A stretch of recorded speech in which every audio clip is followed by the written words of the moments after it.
देश दुनिया की तमाम बड़ी खबरों को देखने के लिए हमारे चैनल को सब्सक्राइब करें और बेल आइकन को दबाएं ताकि सबसे बड़ी खबर सबसे पहले आप तक पहुंच सके। आइए आपको दिखाते हैं इस वक्त की सबसे बड़ी खबर। उत्तर प्रदेश की राजनीति में एक बार फिर बयानबाजी तेज हो गई है। आचार्य प्रमोद कृष्णम ने समाजवादी पार्टी पर तीखा हमला बोलते हुए कहा कि समाजवाद नमाजवाद बन गया है।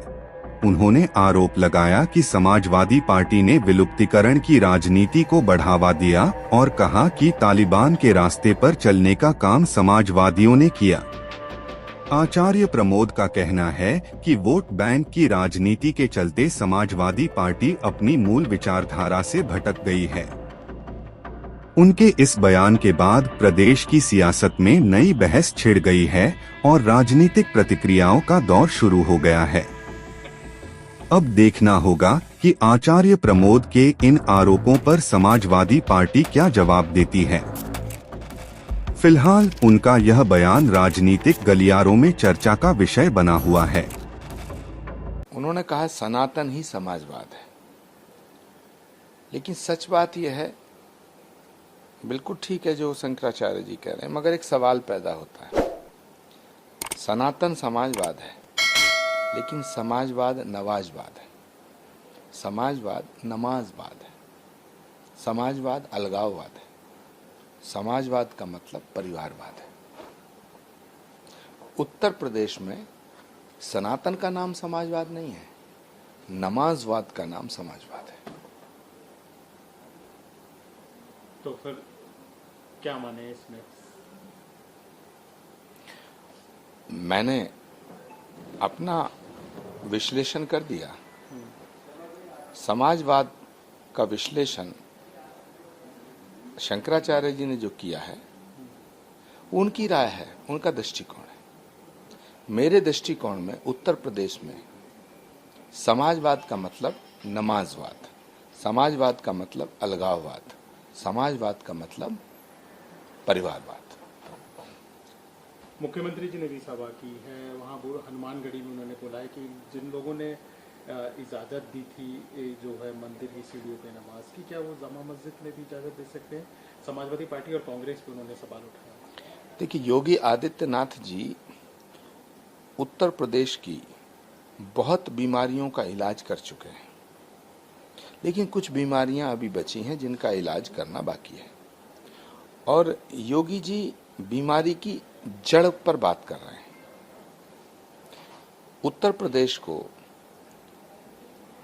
दंगों की आग में झोंकने का काम और उत्तर प्रदेश को, जो उत्तर प्रदेश भगवान राम और कृष्ण की धरती है, जिस उत्तर प्रदेश में सनातन का अंतिम अवतार श्री कल्कि भी उत्तर प्रदेश की ही धरती पर अवतार लेंगे, ऐसा उत्तर प्रदेश जो भगवान कल्कि की अवतरण स्थली है, ऐसा उत्तर प्रदेश जो भगवान राम की अवतरण स्थली है, ऐसा उत्तर प्रदेश जो भगवान कृष्ण की अवतरण स्थली है, उस उत्तर प्रदेश को तालिबान बनाने का काम, तालिबान के रास्ते पे चलाने का काम समाजवादियों ने किया।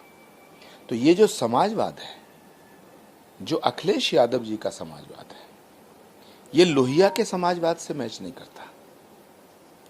लोहिया का समाजवाद दूसरा है, अखिलेश यादव जी का समाजवाद एकदम अलग है। इसीलिए मैं कह रहा हूं, अखिलेश यादव जी का समाजवाद सनातन नहीं हो सकता है। अखिलेश यादव जी का समाजवाद परिवारवाद है, अलगाववाद है और नमाजवाद है। उधर 13 जुलाई को सीजीआई के यहाँ भी राम मंदिर जो चंदा मामला है उसमें सुनवाई होने की वो है, कुछ सीजीआई के नहीं। देखिए, राम मंदिर ट्रस्ट का ट्रस्ट घटा है, तो ट्रस्ट को सबसे पहला काम करना चाहिए कि अपने ट्रस्ट का ट्रस्ट कायम करना चाहिए। चंपत राय जी का इस्तीफा हुआ, अनिल मिश्रा जी का इस्तीफा हुआ, अब 23 लोगों का और इस्तीफा हुआ है, ऐसी खबरें आ रही हैं। लेकिन पूरे के पूरे ट्रस्ट को इस्तीफा देना चाहिए और सनातन की अग्नि परीक्षा का जो ये समय चल रहा है, ये दौर चल रहा है, उसमें शामिल होना चाहिए। ये छोटा विषय नहीं है। सुप्रीम कोर्ट ऑफ इंडिया में, भारत की उच्चतम अदालत, भारत की सर्वोच्च अदालत में ये विषय गया है, तो मुझे लगता है कि इस पे सुनवाई होगी और होनी चाहिए, क्योंकि ये विषय एक सामान्य चोरी का नहीं है।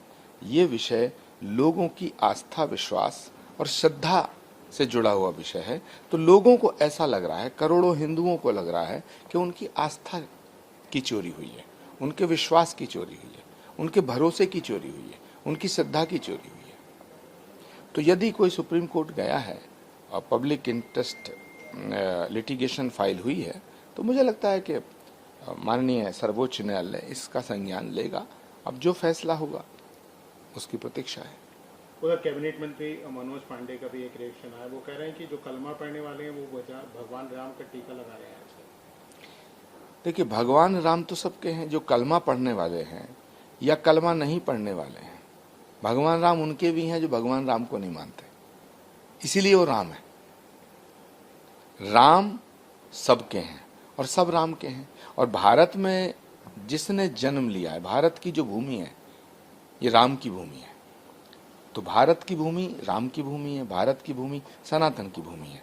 तो जिसने भारत में जन्म लिया है, वो चाहे राम को मानता है या नहीं मानता है, वो सनातनी है। उधर ये भी माना जा रहा है मीडिया रिपोर्ट्स में कि पंजाब में जो कांग्रेस है उसकी टूट का खतरा जो है वो बढ़ गया है।